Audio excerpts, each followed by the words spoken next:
Bientôt, la fin de l'année, pendant que certains pensent vacances, cadeaux de Noël ou examens, les communes s'inquiètent. L'heure est à confectionner les budgets et ils sont étriqués. Baisse des recettes fiscales et hausse de 10% des dépenses sociales.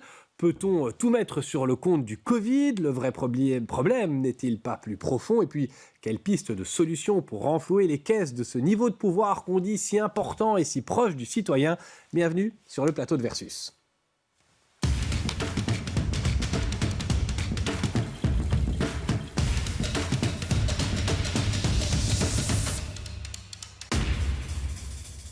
Quatre invités qui s'intéressent à ces questions. Bernard Clairfailly, bonjour. Vous êtes ministre bruxellois en charge des pouvoirs locaux et membre de Défi et bourgmestre empêché de la commune de Schaerbeek. Christos Doulkeridis, bonjour aussi. Vous êtes bourgmestre d'Ixelles, membre, vous, d'Écolo. Aurélie Thibault, bonjour. Vous êtes politologue à l'ULB, l'Université libre de Bruxelles. Et puis Magali Verdon, bonjour. Vous êtes une experte des finances publiques, docteur en sciences économiques et chercheuse associée à l'Université Saint-Louis de Bruxelles. Monsieur Clairfailly, quelle est aujourd'hui la situation des finances sur lesquelles vous avez une tutelle, hein, c'est pour ça qu'on vous invite. Combien sont sous surveillance régionale, on va dire ça comme ça, et est-ce que c'est inquiétant comme situation? La situation des communes est toujours fragile, comme toutes les dépenses de tous les niveaux de pouvoir, qui sont en tout cas soumis au coup de boutoir de la crise Covid. Mais les communes avaient une situation relativement saine avant la crise Covid. Les communes avaient presque toutes des budgets en équilibre ou proches de l'équilibre et avaient un petit bas de laine, des réserves, ce qu'on appelle pas des réserves, un montant cumulé de 240 millions avant la crise. La crise Covid est passée par là. En 2020, on a pu mesurer dans les comptes des communes la dégradation des finances. Elles sont globalement en déficit de 80 millions. Donc, elles ont prélevé sur leurs réserves pour financer ces déficits de 80 millions. Ça vous inquiète, vous, comme ministre ? Quand on a des réserves, c'est pour faire face aux mauvais jours. Quand les communes ont 240 millions de réserves, parce qu'année après année, elles ont dépensé un peu moins que leurs recettes, elles ont pu mettre 2-3 millions de côté qui viennent se rajouter aux 10 ou 15 qu'on avait auparavant, chaque commune a des réserves et donc elle peut faire face aux mauvais jours. Au début de la crise Covid, on a pensé que ça durerait 1 an et demi, 2 ans. Maintenant, ça dure plus longtemps, ça va commencer à peser puisque les réserves des communes sont passées d'environ 240 à 160 millions et que si la plupart des communes s'en sortent, il y a 3 communes dont les finances sont très fragiles, 2 dont elles sont fragiles. Ça fait 5 communes qu'on surveille sur les 14, qu'on surveille un peu plus que les autres. Je peux citer lesquelles, j'ai déjà dit au Parlement des tonnes de fois, et elles le savent. C'est la commune les plus fragiles qui sont en déficit pour l'instant, et en déficit à l'ordinaire, et en déficit cumulé, c'est-à-dire qu'elles n'ont plus de réserve. C'est Berchem-Saint-Agathe, Evere et Molenbeek, et Saint-Josse et Schaerbeek sont également dans la zone fragile. Alors à Ixelles, on la voit comment l'année 2022 en termes budgétaires? On se dit qu'on va avoir besoin d'une grosse aide régionale plus importante ou bien tout va bien? On voit l'année 2022 avec l'expérience des années 21-20, c'est-à-dire avec philosophie dans la mesure où on sait que ça va être compliqué et que tout est devenu un peu compliqué. Et les finances ne seront pas dans une bonne nouvelle dans la mesure où ce que dit M. Clairfailly est certainement juste sur papier. Dans les faits, même des communes dont on aurait pu dire qu'elles sont plutôt bien gérées parce qu'elles sont à l'équilibre, ne sont pas tellement à l'équilibre que ça. Je veux dire que quand moi je découvre la situation à Ixelles quand je deviens bourgmestre, sur papier on a l'impression que tout va bien. Cela dit, les réserves, c'est parfois des droits qui sont constatés mais qui sont contestés, et donc ça veut dire que ce sont des recettes hypothétiques qui pourraient arriver un jour et qui gonflent à un chiffre qui peut-être sera complètement vide. Il y a des choix qui ont été faits d'investissement qui finalement ont été faits les années précédentes mais qui sont reportés pour les années qui viennent et qui cumulés font en sorte que la situation se détériore, et c'est clair que le Covid est passé par là. Vous dites que dans votre commune, vous allez devoir augmenter l'impôt, par exemple, sur les personnes physiques? Non, parce que nous, on est déjà très, très, très haut dans l'impôt des personnes physiques. Je pense qu'on est au maximum. Et ce ne serait pas raisonnable d'aller plus haut, très sincèrement. Donc, je crois que quand je regarde et que je discute avec les autres bourgmestres aussi, finalement, peu importe l'endroit où elles se trouvent, la situation est dramatique quand même. Et la vraie difficulté, c'est qu'il faut regarder finalement les pouvoirs publics dans leur ensemble. Pendant des années, la région était aussi dans une situation où elle pouvait intervenir éventuellement pour soutenir ceux qui étaient en difficulté. La région elle-même n'est pas, à ma connaissance, dans une situation géniale. Et l'État fédéral, je veux dire, tous les États et toutes les institutions publiques sont dans une situation très très très compliquée au niveau des budgets. Et je pense qu'à un moment donné, il faut aussi remettre en question un élément qui est une philosophie qui était très très dominante et qui a consisté à dire on va diminuer les recettes, les pouvoirs publics coûtent trop cher, alors qu'on voit bien que pour aller vite, dans des situations de crise telles que celles qu'on connaît, qui sont extrêmement graves, et encore à Bruxelles on n'a pas eu des inondations, c'est sur les pouvoirs publics que l'on compte. Et si on n'a pas suffisamment de moyens pour pouvoir régler et gérer des situations comme celle-là à côté de tout le reste, c'est tout le monde qui y perd. Et ça, c'est aussi une leçon que j'espère qu'on tirera. Madame Vordonck, c'est vrai que cette question, le bourgmestre d'Ixelles vient de le dire, les communes, même celles qui vont bien, en fait, n'ont pas énormément de moyens. La région n'a pas des finances qui sont extensibles. Est-ce que, quelque part, il y a lieu aujourd'hui de s'inquiéter d'une espèce d'endettement à tous les niveaux de pouvoir ? Est-ce que c'est tenable ? Est-ce que les banques vont toujours suivre pour avancer de l'argent au pouvoir public ? C'est sûr qu'il n'y a plus beaucoup de marge, je pense, parce que si des communes se portaient bien, on a pu l'analyser assez finement, c'est parce qu'elles faisaient vraiment déjà des gros efforts. C'est pas qu'il y avait beaucoup de gras. Bruxelles, par rapport aux autres villes belges, les autres grandes villes belges, dépensent vraiment pas beaucoup par type de dépenses par bénéficiaire. Et donc, voilà. Pas beaucoup de marge de ce côté-là. Effectivement, les communes ne vont pas pouvoir recevoir beaucoup d'aide au niveau régional. Et donc, ça ne va pas se régler à la marge. Ça ne va pas se régler avec des petits efforts par-ci, des petits efforts par-là. Il va falloir faire des réformes ou obtenir des choses qui sortent du quotidien. Oui. Quand à un moment donné, la région est d'une commune, on le voit souvent sur BX1, des bourgmestres qui nous disent « Tiens, on inaugure telle infrastructure, ça ne coûte rien aux habitants de la commune parce que c'est la région qui paye. » Au final, c'est quand même le contribuable.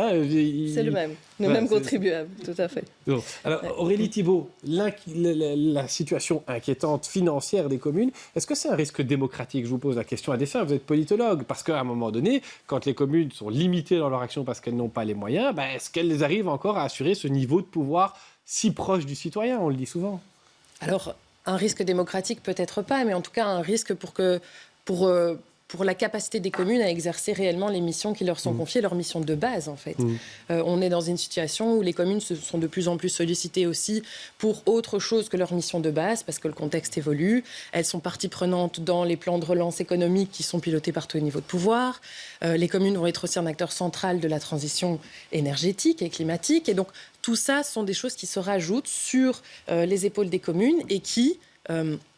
peut-être pourraient avoir tendance à les éloigner de l'exercice de leur mission de base. Est-ce que les communes sont un peu une espèce de beau-deck ? On a trop chargé. Un bourgmestre me disait récemment, on a augmenté les fonctionnaires, c'est les communes qui vont devoir payer. On augmente les policiers, c'est les communes qui vont devoir payer. Alors, qu'en pense le bourgmestre d'Ixelles et le bourgmestre empêché de Scarbeck ? Est-ce qu'à un moment donné, on charge trop la barque des communes ? Allez, Bernard Clairfeuille et puis Christophe Zoulkeridis. Non, mais ce qui est vrai, c'est que les communes, c'est le niveau de pouvoir qui assume toutes les missions du quotidien, quand les autres niveaux de pouvoir ont fait leur part, mais quand leur part n'est pas suffisante, ça tombe sur les communes. Et le citoyen, il vient frapper chez son bourgmestre, je le sais, Christophe le sait aussi, tous les bourgmestres le savent, on va chez les chefins, chez le bourgmestre, chez le conseil communal de quartier, et on vient demander une aide immédiate que d'autres niveaux de pouvoir n'ont pas assumé. Donc la commune, souvent, elle passe après les autres et elle doit assumer les charges des autres. C'est la première différence. Et la seconde différence, c'est que les autres niveaux de pouvoir sont en déficit. Le fédéral est en déficit, la région est en déficit. Mais les communes ont une règle particulière, elles ne peuvent pas être en déficit. La loi leur impose d'être à l'équilibre. Elles doivent assumer tout ça alors qu'elles doivent être à l'équilibre et que le ministre que je suis doit vérifier qu'elles sont bien à l'équilibre et qu'elles ne se laissent pas s'emballer leurs dettes, ce qui est le cas à d'autres niveaux de pouvoir. La région, pour l'instant, elle a fait un déficit de près de 10% de son budget, 500 millions sur 6 milliards après la crise Covid. Les communes, c'est 80 millions sur 3 milliards, c'est 3%. C'est très limité et ça ne pourra pas se reproduire éternellement. Et donc, elles doivent faire plus, parfois avec moins et des contraintes plus fortes. Vous attendez des aides concrètes pour certains dossiers dans votre commune, Christophe Zoulkeridis, de la région bruxelloise ? En fait, on recherche toujours le moyen de boucler nos budgets ou nos projets. Et on va chercher pas seulement à la région, on essaie de solliciter aussi des fonds européens qui sont existants et qui soutiennent un certain nombre de politiques, et c'est important de le faire. Cela dit, moi, je veux justement pas rentrer en opposition entre la commune et la région, parce que je pense qu'il y a une stupidité, c'est effectivement l'argent public, moi je le vois comme tel. Je trouve que c'est important qu'il y ait de l'argent public, parce que c'est ça qui permet de développer un certain nombre de politiques qui sont bénéficiaires pour le plus grand nombre. Et ce qui est important, c'est les missions qu'on peut remplir. Et c'est vrai que certaines communes, parfois, ont investi, parce que pour X ou l'autre raison, dans les années précédentes, dans des politiques qui ne sont pas directement dans les missions régaliennes de la commune, mais qui coûtent, qui ont un impact budgétaire. Et quand il s'agit de justement parfois regarder la situation aujourd'hui avec les nouveaux défis qui peuvent exister, moi quand je suis arrivé, des personnes qui s'occupaient du climat et de la transition écologique et tout ça, j'en avais pas beaucoup dans l'administration. Si je veux rajouter des personnes qui travaillent là-dessus, sur des enjeux qui sont cruciaux, qui sont extrêmement importants et qui sont attendus par la population, je suis obligé d'engager de nouvelles personnes pratiquement parce que ce n'est pas le même profil. Mais qu'est-ce que je fais des autres? On n'est pas dans des situations où on peut mettre dans l'administration des gens dehors pour l'une ou l'autre raison. Et donc, je pense qu'à un moment donné, il faut faire des choix structurels pour quand même essayer de réfléchir à comment est-ce que ça tient la route dans leur globalité. Ce qui pose problème, c'est la transition pour aller dans ce domaine-là. Et moi, si je devais avoir un discours avec la région et un échange, c'est de dire, aidez-nous à pouvoir gérer cette période transitoire qui va nous coûter, mais pour pouvoir assainir et pour pouvoir clarifier quelles sont les vraies missions qui doivent être gérées au niveau communal. Moi, ça ne me dérangerait pas que le sport, par exemple, les piscines ou d'autres infrastructures, dans un territoire comme la région bruxelloise, soit géré au niveau de la région et que ce soit le niveau qui a une vision la plus globale et la plus complète possible pour qu'il y ait des piscines un peu partout et qu'elles soient en bon état et qu'elles soient rénovées et que les communes ne soient pas lourdes là-dessus. Moi, j'ai aucune difficulté là-dedans. Et ça, on peut faire l'exemple comme ça. On régionaliserait les piscines parce qu'il y en a des piscines communales. On va exactement travailler sur ce sujet-là en 2022. On a dégagé un budget régional pour essayer de créer une mise en commun des piscines communales qui coûtent très cher aux communes, mais qui ne sont pas dans toutes les communes, et de voir comment la région peut intervenir pour soulager les communes qui ont des piscines, mais aussi faire des économies d'échelle et s'organiser pour les ouvrir de manière plus intelligente. Avant de construire des piscines supplémentaires, il faut d'abord ouvrir plus le week-end ou en soirée les piscines qui existent maintenant pour offrir un plus grand service aux citoyens. Donc il y a moyen de faire mieux sans que ça ne coûte plus cher, si on travaille plus ensemble, main dans la main, sur le thème des piscines et des infrastructures communales. Je pense qu'on va travailler dans cet esprit-là. Alors, question à nos deux spécialistes ici. On entend souvent que l'argent qui est dépensé par les pouvoirs publics, en l'occurrence, aujourd'hui, on s'intéresse aux communes, c'est de l'argent qui va dans de l'économie directe et que donc c'est forcément un bénéfice pour tout le monde parce que c'est dépensé, ça ne sert pas de la spéculation, ça ne dort pas sur un compte en banque. C'est très politique, finalement, le budget d'une commune. Donc la question est pour vous deux. Il y a, je dirais, une manière plus de droite ou plus de gauche de gérer un budget communal, ou bien non, on est tellement dans de l'immédiat et du service qu'il n'y a pas vraiment de grosses différences? Quand on regarde de la part de chaque dépense dans les budgets communaux, la marge d'initiative est vraiment réduite. Il y a beaucoup de coûts, par exemple les pensions du personnel communal, c'est une charge historique et ça bloque des budgets incroyables. Les CPS, les zones de police, ce sont des dépenses incompressibles et une marge minimale. Oui. Il y a encore moyen d'influencer l'économie depuis un budget communal ou bien ou pas, c'est toujours à la marge?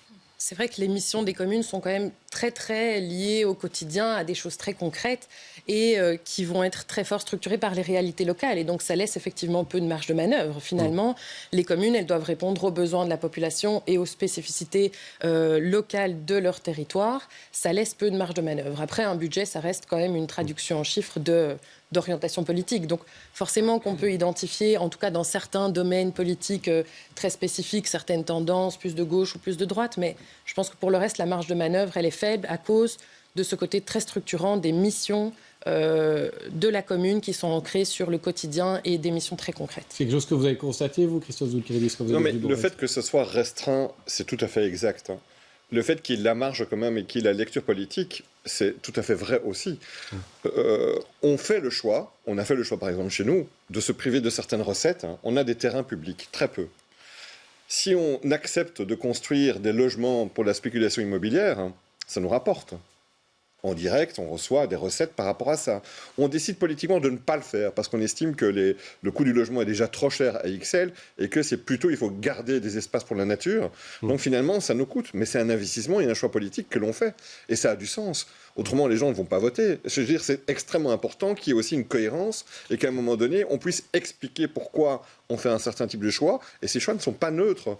Donc, et je pourrais multiplier ces exemples-là sur une marge qui est réduite parce qu'il y a quand tu regardes l'ensemble du budget d'une commune, tu as vraiment un pourcentage extrêmement important sur lequel tu n'as pas beaucoup d'initiatives. Mais là où tu as des initiatives, c'est normal qu'on fasse des choix qui sont politiques et qui aient du sens. Ça, c'est important. Quand on fait de la politique, ce n'est pas que du budget. il y a aussi ce qui n'est pas dans le budget. Les recettes qu'on ne va pas chercher. Certains font de la politique en baissant les recettes et en ayant moins de dépenses, et d'autres font de la politique en ayant plus de recettes et en ayant plus de dépenses. Donc ce n'est pas que le budget qui fait la politique. Et la deuxième chose que vous voulez sur l'économie, donc c'est vrai que les missions des communes, c'est plutôt gérer le territoire, l'espace public, les parcs, les services de base. Mais ce n'est pas tellement, en tout cas pas dans le contexte bruxellois, le rôle des communes de faire de la relance économique, de travailler sur le marché de l'emploi, sur la formation professionnelle, ou sur le soutien aux entreprises. En faisant des cadeaux aux commerçants. Eh bien, elles l'ont fait à la marge dans le cadre de compétences, en renonçant à prélever des recettes sur les cafés, les terrasses de café, pour les soutenir et éviter qu'ils se cassent la gueule, entre guillemets, à cause des conditions de travail dans lesquelles ils étaient. Ça oui, mais soyons clairs, c'est des montants marginaux dans les budgets communaux. C'était 100 000 euros par-ci, 50 000 euros par-là, et les communes, 200 000, 300 000. Okay. Est-ce que le problème fondamental n'est pas qu'à Bruxelles, on est trop limité dans la possibilité que les communes ont de percevoir des recettes, les communes ou la région. On voit le problème que c'est quand la région veut taxer les navetteurs, par exemple. C'est la bronca, personne n'en veut. Alors quoi, est-ce que le problème ne serait pas tout simplement politique aujourd'hui, et la pauvreté de Bruxelles, c'est un peu de la richesse des autres régions du pays ? Ah, ça c'est sûr. C'est évident que les grandes villes, toutes les grandes villes du monde d'ailleurs, attirent un peu plus la pauvreté, parce que quand on est pauvre, on est moins pauvre en ville. La ville offre un meilleur réseau de solidarité, et donc le succès des villes, c'est en cumulé la pauvreté qui vient s'y installer, parce que la ville offre de quoi soutenir plus facilement la pauvreté. Et évidemment, le fait que ça a eu il y a aussi à Bruxelles des navetteurs qui ont quitté, les gens qui gagnent leur vie à Bruxelles et qui gagnent leurs impôts en dehors de Bruxelles, appauvrit la région bruxelloise de manière globale. Et donc la politique maintenant, c'est comment faire pour conserver une partie de cette classe moyenne qui paie des impôts à Bruxelles et assurer la solidarité que l'on doit aux citoyens bruxellois qui restent sur le territoire. Christophe Zoulkeridis, il y aurait lieu de réfléchir, de donner à Bruxelles plus de moyens pour percevoir de l'argent qui... C'est-à-dire que pour pouvoir garder une population avec des revenus qui peuvent contribuer aux recettes finalement publiques, il faut améliorer le cadre de vie. Pour améliorer le cadre de vie, ça veut dire qu'il faut une bonne sécurité. Les coûts de police coûtent extrêmement cher. Il faut des espaces verts qui soient qualitatifs. Il faut des espaces récréatifs pour les enfants. Il faut des crèches. Il faut des écoles. Et donc, c'est là qu'interviennent aussi les communes. Finalement, dans nos dépenses, on essaie de tenir compte des besoins qui sont ceux de la population. Et comme on le disait tout à l'heure, les communes sont un peu... On dit que c'est l'endroit le plus proche du citoyen, mais c'est aussi le dernier endroit où on essaie de rectifier les choses. D'accord, mais est-ce qu'à un moment donné, il n'y a pas lieu que le politique se saisisse de la réalité que vous évoquez tous les deux, la difficulté pour les communes d'augmenter leurs recettes, en permettant, par exemple, de revoir la façon dont certaines recettes sont perçues. Mais une des dépenses qui a augmenté le plus chez nous, c'est par exemple le CPS. Le CPS, c'est l'endroit qui récolte finalement toute la plus grande misère, c'est-à-dire tout ce qui n'est pas pris en charge par le fédéral, par les communautés, même par la région, se retrouve au CPS. Et chaque fois qu'on exclut à d'autres étages, on se retrouve au CPS. Alors, il y a des communes qui font le choix de limiter les horaires, d'essayer d'avoir moins d'agents qui peuvent traiter moins de dossiers. Alors on peut fermer les yeux, mais si même le dernier étage ferme les yeux sur ce type de situation, qui s'en occupe ? Et il ne faut pas croire que cette population-là, elle va disparaître du jour au lendemain. Donc, à un moment donné, les pouvoirs publics, dans leur ensemble, doivent avoir une politique la plus cohérente possible. Okay. Et je vais aller laisser vers le bout. Madame Verdonck, Madame Thibault, est-ce que c'est une singularité en Belgique ou en Europe ou ailleurs dans le monde d'avoir comme ça une région qui finalement a autant de richesses et aussi peu de possibilités de la percevoir, de la taxer, de l'imposer ?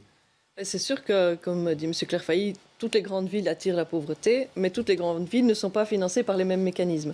Et les mécanismes en Belgique sont défavorables à Bruxelles. Et donc, c'est pour ça que je trouve qu'il ne faut pas passer trop de temps à se montrer du doigt entre communes bruxelloises ou se taper dessus entre régions et communes, parce qu'en fait, toutes sont dans un sale bateau, avec un héritage pas facile. Et Dieu sait s'il y a eu des longs débats pour obtenir le financement. Il y a déjà une dizaine d'années, mais une fois qu'il est acquis, ça va être difficile d'en obtenir un deuxième. Donc cette piste-là est sans doute pas la première à laquelle on doit penser. En tout cas, pas se contenter de penser à celle-là. Et il va falloir déjà montrer qu'on fait le mieux possible à Bruxelles, qu'on est le plus efficace possible. Sinon, il y aura toujours des arguments pour dire non, faites un effort avant de demander de l'argent.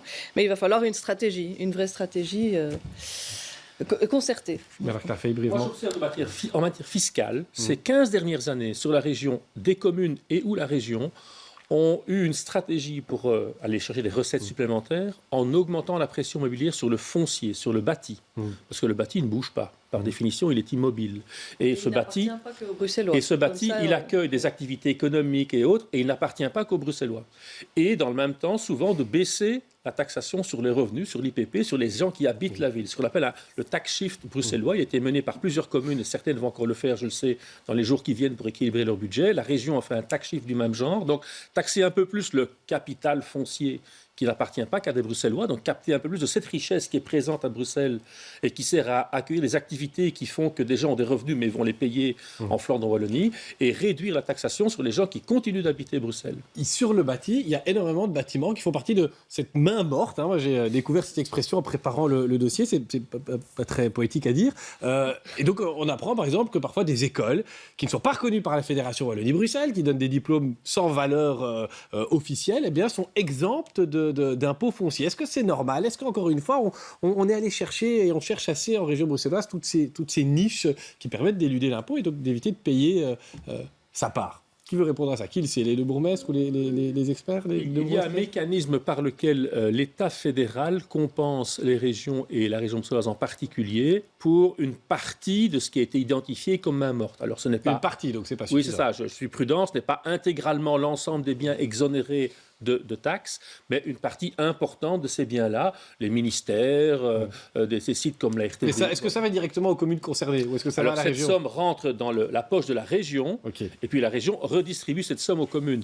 Il y a une étude que je viens de faire publier par Bruxelles Pouvoirs Locaux qui montre que du budget régional, 700 millions sont transférés vers les communes chaque année. 400 millions en dotation générale aux communes, 300 millions d'autres subsides. Donc ça, c'est le soutien que la région donne aux communes. La recette main morte, je ne sais plus combien ça fait, mais ça fait 20, peut-être même pas 20 ou 50 millions. Je n'ai pas il nous reste 2 minutes dans l'émission. Le temps passe vite quand on s'instruit. Mais Christos Doulkeridis, est-ce que vous, comme bourgmestre, vous pensez qu'il y a lieu de revoir certaines aides qui sont données par la région? Un de vos collègues, pas vous-même, un de vos collègues bourgmestres me disait les contrats de quartier, je trouve que c'est pas attribué de manière assez claire par la région. Il y a du partage, il y a de l'équilibre politique là-dedans. Si la politologue veut commenter ça pour le confirmer ou l'infirmer, elle peut le faire. Mais est-ce que vous demandez que la région revoie un peu certaines aides?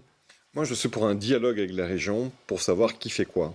Et comment est-ce qu'on peut aussi se mettre d'accord sur quand il y a une répartition pour qu'on aide les communes à faire une transition en fonction du personnel qu'ils ont, en fonction des moyens qui sont, du fonctionnement tel qu'il existe à un moment donné, pour se dire c'est pas du jour au lendemain qu'on va pouvoir faire ce changement-là. Et donc, ça vaut la peine de réfléchir dans le cadre d'un accord et d'un dialogue à cette logique de transition pour assainir un peu et clarifier un peu le qui fait quoi dans l'échelle bruxelloise. Aurélie Thibault, c'est très politique.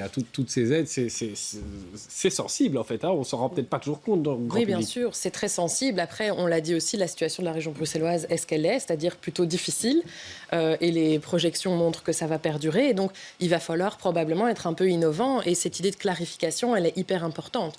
En région bruxelloise, il faut clarifier les rôles et les missions de chacun. Ce n'est pas toujours le cas. Et il va falloir être un peu innovant pour venir en soutien des communes parce que, je reviens à ce que j'ai dit là tout à l'heure, elles vont devoir faire face à des défis importants et elles vont être des acteurs centraux de défis importants qui sont parfois lidés ou pilotés par d'autres niveaux de pouvoir. Et donc, elles n'ont pas la main sur le pilotage, mais par contre, elles vont être les petites mains qui vont devoir le faire. Et donc, il va falloir trouver des solutions innovantes, mais il est évident qu'on ne peut pas simplement dire la région bruxelloise doit augmenter la dotation aux communes. Ça, tout le monde est bien conscient que ce n'est pas possible, ou en tout cas, ce n'est pas aussi simple.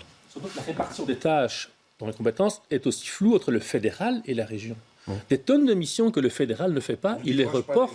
Ne décourage pas tout le monde. Non, mais il les reporte sur la région. Et donc la région prend en charge l'accueil des sans-abri, l'accueil des transmigrants, des charges de police et d'autres. Et donc ce serait bien que ce soit clarifié aussi pour que les Bruxellois soient plus en mesure d'aider régions et communes à réussir Bruxelles. Ce sera le mot de la fin. Merci à tous les 4 d'être venus évoquer cette question technique mais importante et concrète pour beaucoup de monde tout de même des finances des communes. La semaine prochaine, d'autres invités, d'autres thèmes, évidemment beaucoup de questions.